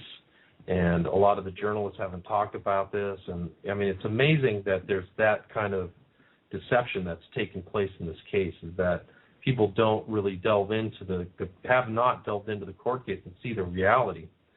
And, it's part of the deception of the West Memphis Three and their continued lying about what really happened prior to the murders. Well, one of the things that he and his co-defendants kept claiming is this whole, and I think this is what the Hollywood has really embraced and pushed forward too, is, well, these kids were just different. They didn't fit in. They were, just these gothic kids, and so they were just being picked on. Right. I mean, and it sounds good. I would love to believe that. Like, I'm a person who would want to stick up for people who are bullied, but when you look at the actual facts and from so many different sources, from so many different people who were familiar with them, it was the exact opposite. These three kids were actually the bullies. Damien Eccles had been held back two times in high school, so he was this huge hulking sophomore, an 18-year-old sophomore. Jesse Miskelly, according to all accounts, he had been already in the system for punching people. He had been in like 5 or 6 fights that are recorded prior to the murders, so he already had a propensity for violence. He'd punched girls as well. And, Jason Baldwin had been popped for stealing from the local Walmart. So these were kids who were really pretty much local hellions. They had made statements about going down to an overpass and torching a bum, they used the word bum, just to see what it would be like. And there were actually rumors of them sexually abusing another 10-year-old boy in the trailer park where they lived at. These guys, Damien Eccles he bleached the heads of dead animals that he had found, so he had skulls that he would carry around with him. I mean, there was reports of, it's just so graphic, it's hard for me to say, but there were reports of him in the bushes on a Sunday morning staring at 2 girls who were 9 and 11 years old. I mean, the reports that came in, these people are not motivated to tell lies and those kind of severe lies, and they'd have to be perjuring themselves. So the testimony that came in, and you can read it in the book, you can read it on the Callahan site, it's pretty damning about, these 3 characters. They were not picked on because of the way they looked. It was their behavior. And the police, I went through all the police reports of the people who were taken away from suspicion, and the police, they essentially assigned their whole drug task force, which was 6 guys, to go in and eliminate other suspects. So they went to every parolee, murder, somebody who'd been charged with murder, sex crimes, and made sure that they could not have been on the site. And after they did that for all the locals, everything just came back to Damien Eccles. And another interesting point is that he lawyered up within 3 days of the murders. So his mom tried to come up with an alibi, and then they just said, we're done talking to the police, which, as far as a trial, isn't indicative of guilt. But for me, looking at it objectively, you don't lawyer up if you're innocent. You want to excise yourself from suspicion, so you do anything you can to get the police to not follow you. So the fact that he lawyered up so fast should be a telling fact. Absolutely. And, the interesting thing about this crime and things that you mentioned there with other bad things that these characters have gotten involved in is, Aleister Crowley was the same way. He was a never-do-well as a kid, and he had these same sick sexual practices. It's like, is the sexual component, because we know that this happens in a lot of the ritualistic stuff, whether, it's stuff that we hear goes on at a place called Bohemian Grove or with the Freemasons and things like that. Why do they incorporate all the sexual stuff into this? Is it just a way of glorifying Satan, or is this another way, like the sacrifice, that they feel like they're getting some kind of power from it? I think it's a little bit of both. I mean, I think for Crowley, he started out he integrated, first of all, into his ritual practice the use of drugs, and then he integrated the whole sexual element. And that's what happened when I was talking about in the first hour, this guy, Royce from the OTO. That's what he accused Crowley from, stealing from him, but they had both come to the same conclusion at the same time, which is the use of sex and ritual practice. And so I think it's just a kind of a standard witch kind of behavior is to do rituals with the sexual stuff involved. And I guess that heightens the experience is my guess. So, but I think it was the same thing even in the Old Testament, if my recollection serves me correct, is they would have like temple prostitutes, so you'd be at the temple doing rituals with prostitutes there. If that sounds familiar at all. It's amazing when you look at this stuff and all these things that people that are in the occult get involved in. With you putting all this information out there, have you had death threats for you exposing all of this stuff? Well, I usually don't talk about that, but I can say the followers of Damien Eccles are also heavily involved in the occult. So a lot of times you're arguing about the case, but you're really just arguing with somebody who knows the full totality of what Eccles has done.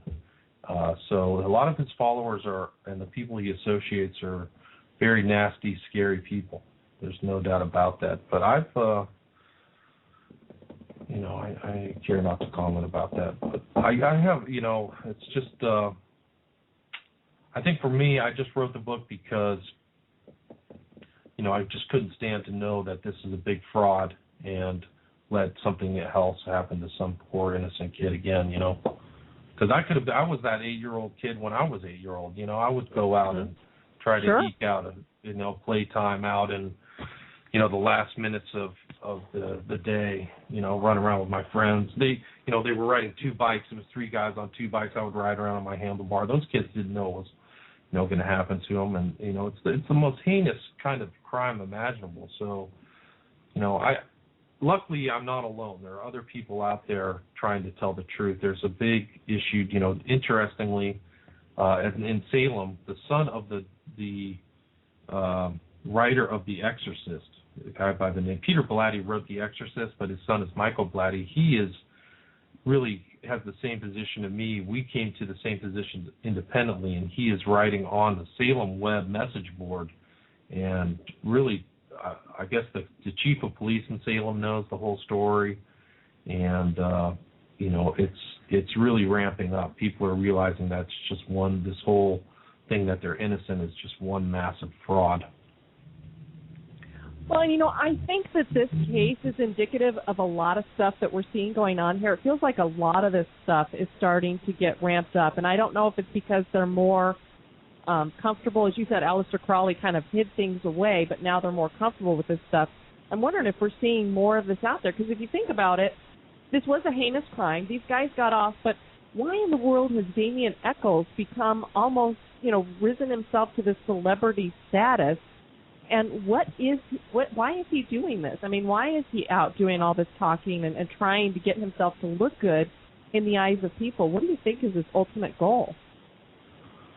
Well, I think it's probably part of what he thought of before he got caught, is that he thinks of himself as an archmage, an archmagician, and a real leader in the occult. I think that's really what it is. And so, he's got a lot of celebrity. He's got all these followers that really idolize him as some kind of dark anti-hero. Even before he was sent to jail, he wanted to go meet Anton LaVey, and he had said that. So he seems to be a leader, and you can see that on the video that I have at occult911.com. The people from The View, or the ladies from The View, say, they accuse you of being a leader, and that's what it seemed to be. So he's kind of keeping going. He's networking. He's growing. And, it's really, for me, it's like a Manson timeline. It's the same thing. There's a lot of similarities between him and Manson. And a lot of his people, his social worker, said this guy could be the next Manson. It's interesting that this Manson timeline, so Manson was in jail about half his life, just like Eccles. And it took Manson, about a year and a half or 2 years to get a lot of followers, a lot of people who idolized him to do his dirty work for him. If you remember, Manson did not get caught for doing any crimes. It was his followers that implicated him in a crime. So I really cannot stress enough about how serious this situation is and how dangerous the West Memphis Three really are. Absolutely. I mean, if you look at how popular Johnny Depp is, and especially with the Pirates of the Caribbean movies and things of that nature, and I mean, he's been in a lot of Disney-type movies and things of that nature. And here he sits next to this Damien Eccles and, supports this guy. Basically, he's endorsing this guy. So it really does make you think that they're working up to something even bigger, like what you've described. Yeah, it's really not good. And Depp has a very checkered past. If you really look into Depp, he had an association with Hunter S. Thompson, who the allegations surrounding him and what he's done in the past, he's tied into the Nebraska kind of cover-up. It was, the Boys Town kind of pedophile situation. Yes. And so there's a correlation with him. Depp has done a lot of very dark movies. He was in a movie called From Hell, which is about the Masonic elements of the Jack the Ripper crimes, and also in a movie called The Ninth Gate, which, if you want to see Satanism in all its dark evil, I would, you can watch that. It's essentially, it involves the sign of silence. You can see the insignia of the sign of silence in there, and all these other occult symbols pervade the entire movie. Essentially, that movie is a Satanic Pilgrim's Progress, which Johnny Depp's character wins over this other guy who was named Boris Balkan, who were trying to put together a book supposedly written by Satan. And at the very end, Johnny Depp becomes the symbolic beast and has Congress with the symbolic Scarlet Woman and enters into the Ninth Gate, which is a symbol of the temple in Jerusalem. And it's a pretty heavy-duty movie when you kind of can see past the topical narrative and see the symbolic journey. And there's involvements of the Hangman from the Tarot. It's pretty amazing. And Depp was the head role, and it was filmed by none other than Roman Polanski, whose wife Sharon Tate was killed by the Manson family. I mean, it's just so bizarre. I could not write a narrative like that. And I addressed that whole thing interestingly. Even before I came across this whole story about Abomination, I addressed it in my movie, which is Occult Hollywood, Volume 1, which you can see on video on demand. I think it's on there for like $3. The interesting... Sorry. Yeah, well, he's done a lot of movies with Tim Burton. What do you know about Tim Burton and his dabbling in the occult? Not much. I mean, I would put him on the dark-sided thing. I mean, even just the look of his films. But I don't know. But it's just that I think that Johnny Depp definitely is in there. And what's really scary is Johnny Depp has gotten the same tattoos.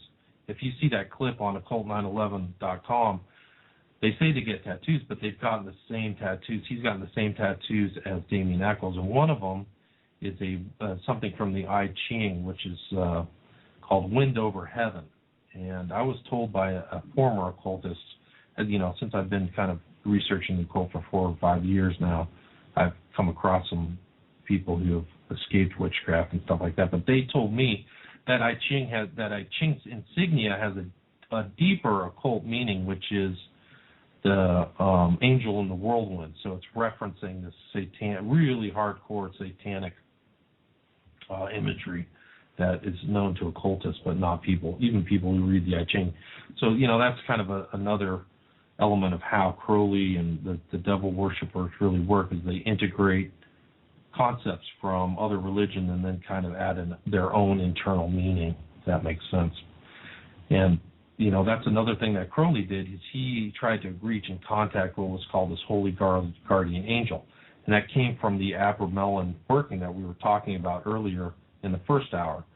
And if you read Damien Eccles' book, Life After Death, he spent time in his jail cell doing the HGA working, or the Abramelin working, trying to contact his HGA.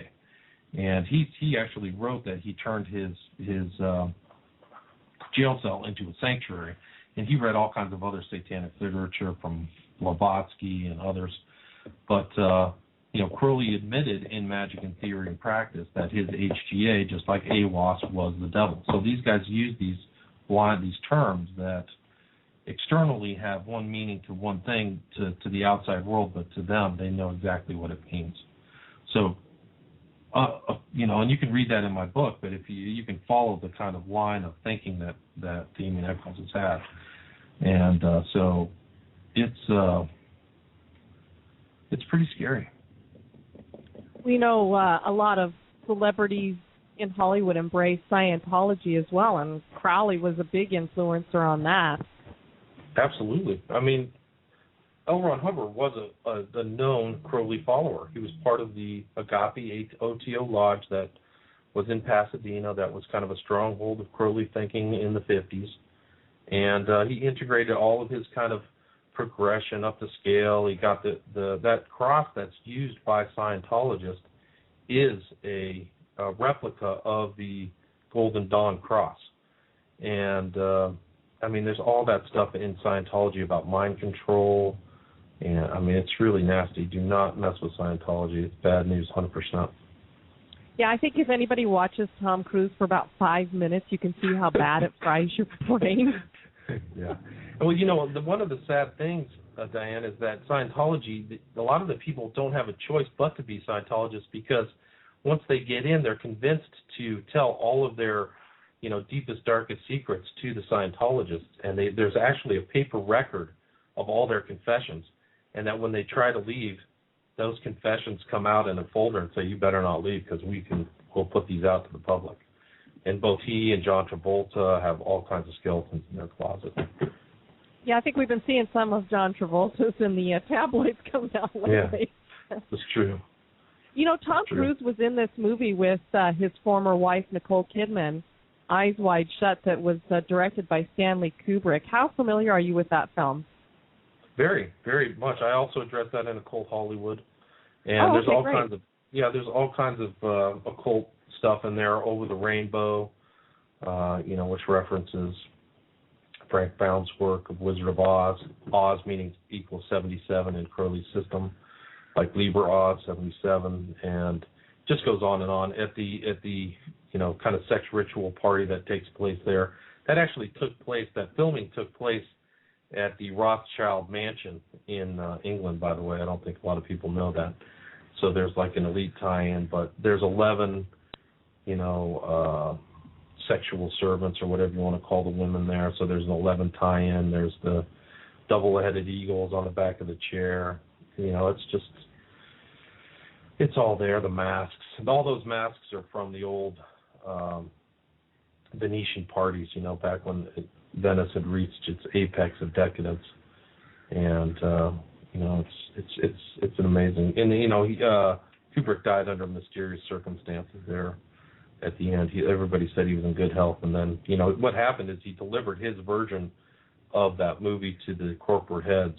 I think it was at Warner Brothers, and they freaked out. And it's been re-edited so that what's publicly seen is not necessarily the movie that Stanley Kubrick, that he wanted publicized. Kubrick has Go ahead. Well, Kubrick has an interesting history. He made movies that were very controversial. He did a movie about Lolita, which is essentially about pedophilia. He did a movie about 2001, which is a symbolic journey, which ends with the babe in an egg, which is a symbol that Crowley used and represents kind of the dawning of a new era. So he was very much networked. He was friends with Arthur C. Clarke, and these guys were very smart, but also, I think that Kubrick knew a lot more than a lot of people know publicly. Well, that's what I was going to ask you about. You pretty much kind of answered it there. It seems like Stanley Kubrick knew a little bit about these secret organizations out here, like the Freemasons and stuff like that, and it was almost like he was leaking information out about them, and that's why he had to be done away with. Yeah, I mean, Dr. Strangelove, he has a reference to 93, Crowley's favorite numbers in there, and I put that in my movie. You can see that.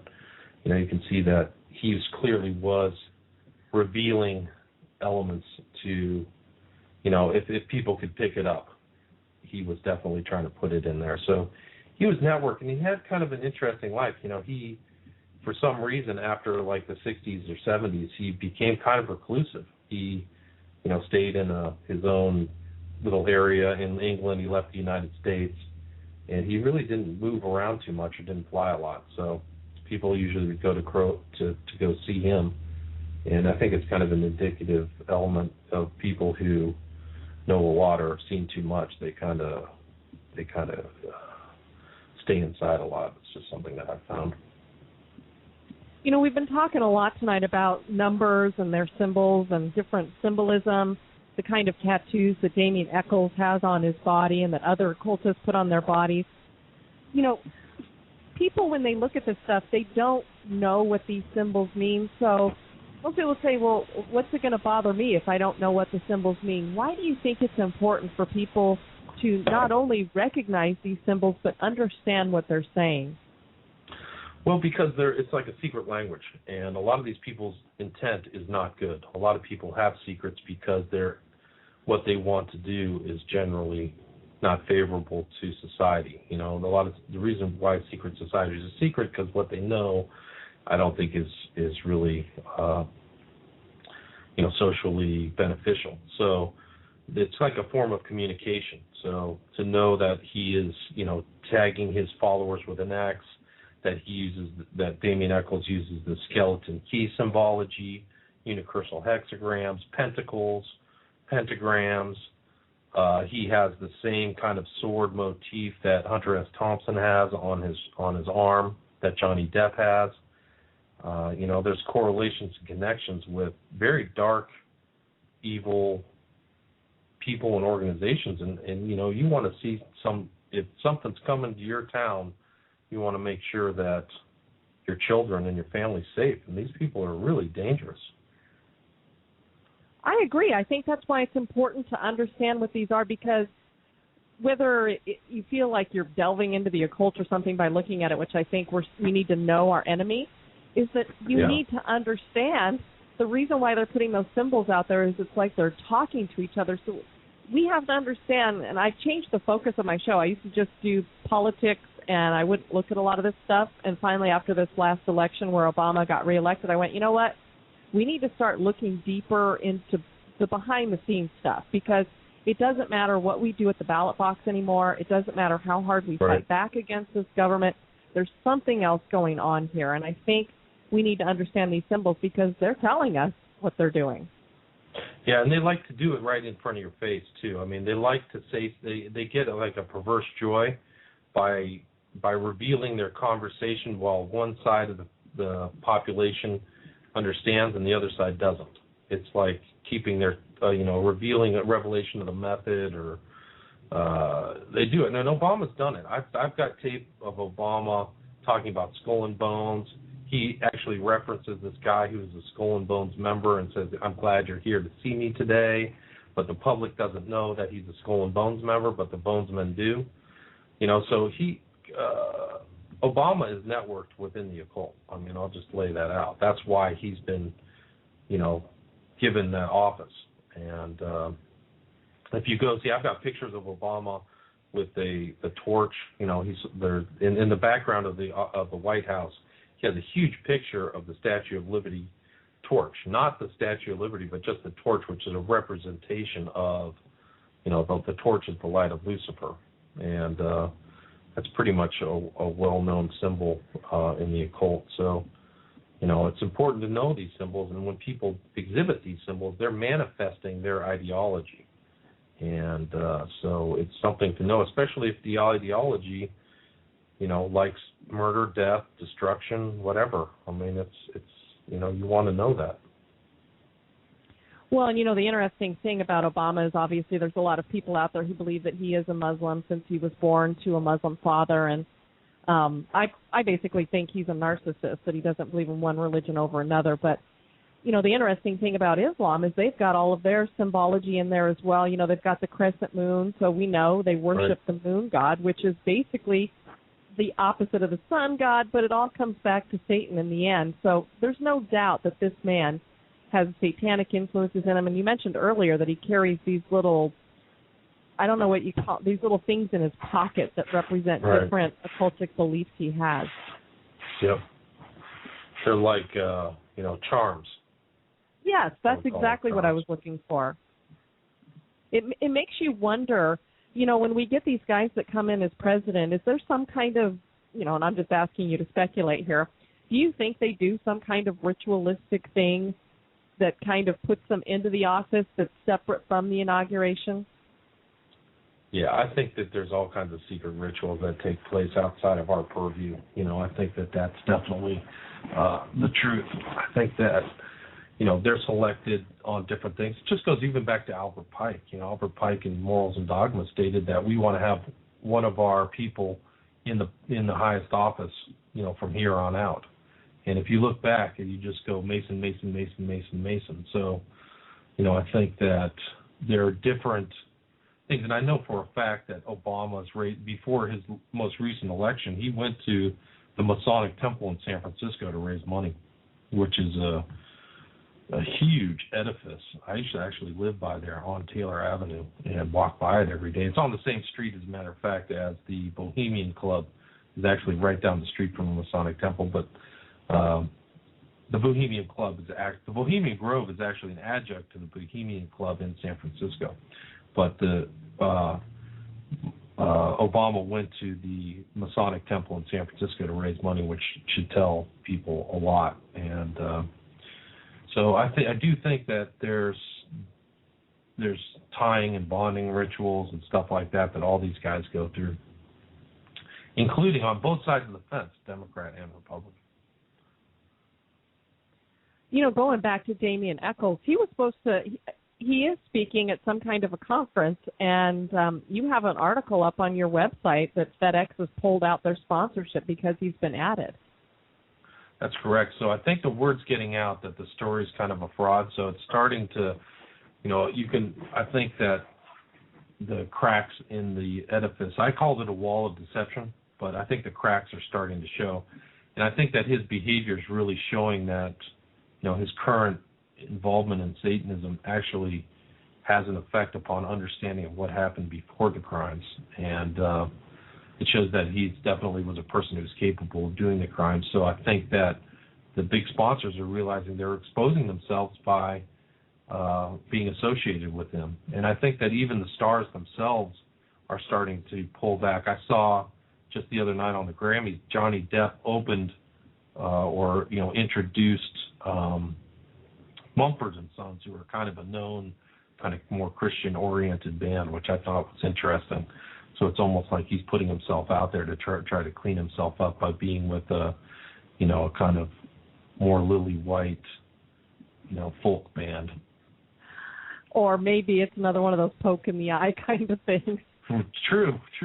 So, it could go either way. So I just think that these guys are always recalculating. Damien Echols' story is changing a lot, his public story. That he's now, I heard him more recently talk about how he's acknowledging that he's into, quote, alternative religions, unquote, which, is so it's kind of like a chameleon type thing to say, but it doesn't go to, like when you realize and read about Crowley and how he integrated all these religions, it's easy for these guys to cloak their Satanism in, I'm just interested in world religion.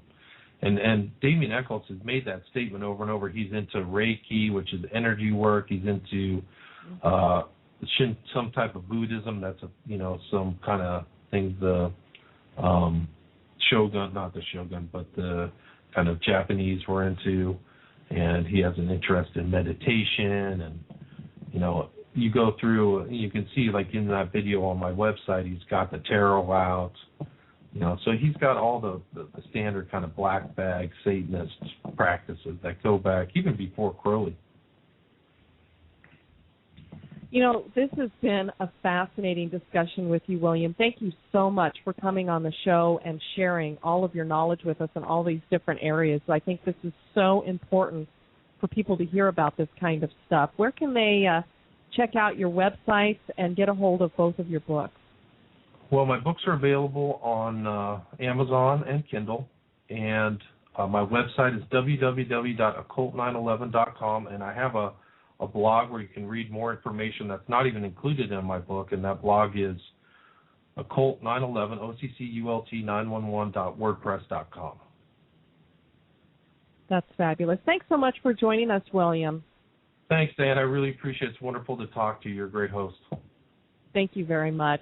All right, again, take care. that was you too. Again, that was William Ramsey. He is the author of Prophet of Evil, Aleister Crowley, 9/11 and the New World Order, and Abomination, Devil Worship and Deception in the West Memphis Three Murders. Both great books. So glad to have him with me this evening. Nani has put in here that we have some breaking news. Apparently, as William and I were talking about how the celebrities have come out in support of this Damien Echols character, I pointed out that this cop killer has had all kinds of celebrities coming out and people from the left to support him. And it's just heinous to watch and think people are saying, well, this guy, he's being mistreated and da-da-da-da. I don't care how mistreated you were. You don't kill people. You don't, especially innocent people. Apparently the cabin that he was holed up in there in Big Bear, California, and shooting at the police from, he wounded another 2 police officers. And Holger is saying that one of them has died, because when I went on air, all I knew was that they both had been wounded. Apparently one has died. It was a sheriff deputy. But Nani's saying that she thinks she's hearing about a new shooting where he's killed somebody and wounded somebody else. So I'm not sure if some of these other cops have gotten wounded. But apparently the cabin he is in is on fire right now. So hopefully he's burning in the fires of hell. Speaking of occultism, I don't mind seeing that guy go down. He obviously wanted to die. He said he was going to die in his little manifesto and that kind of thing. Also this evening, we have coming up the State of the Union address. Are you guys going to listen?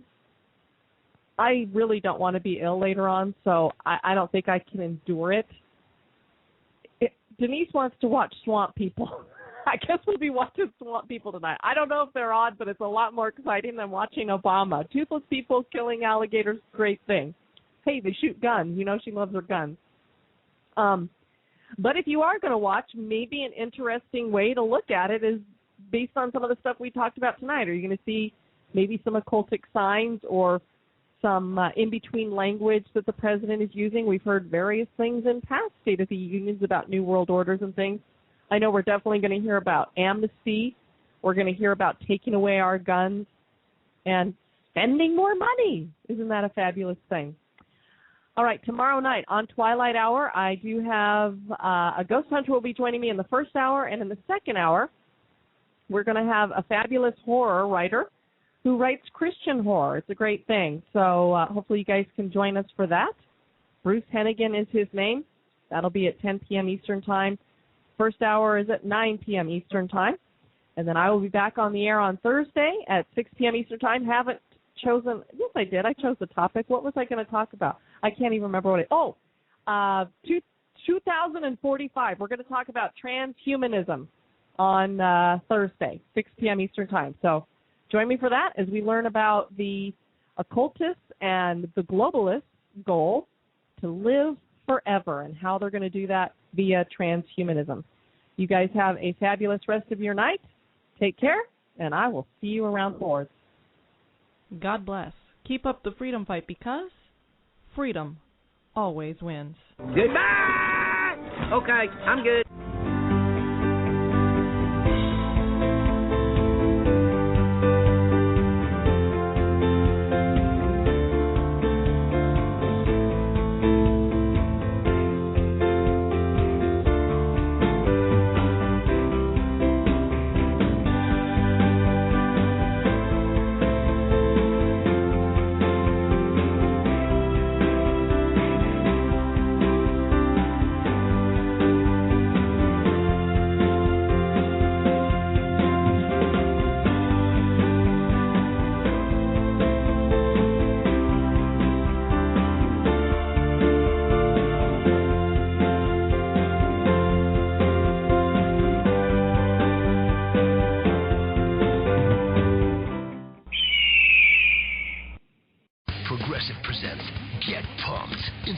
information to help you do insurance stuff. Okay, time out. You're gonna let your budget be the boss of you? Take control with Progressive's Name Your Price tool. Tell us what you want to pay for car insurance, and we'll help you find options that fit your budget. Here's some music to get you pumped. Da-dong, da-dong, da-dong, da-dong, dang, dang. I hear your budget laughing at you. Oh, wait, that's just those kids laughing at me. Ignore them! Da-dong, da-dong, Progressive Casualty Insurance Company and Affiliates. Price and coverage match limited by state law.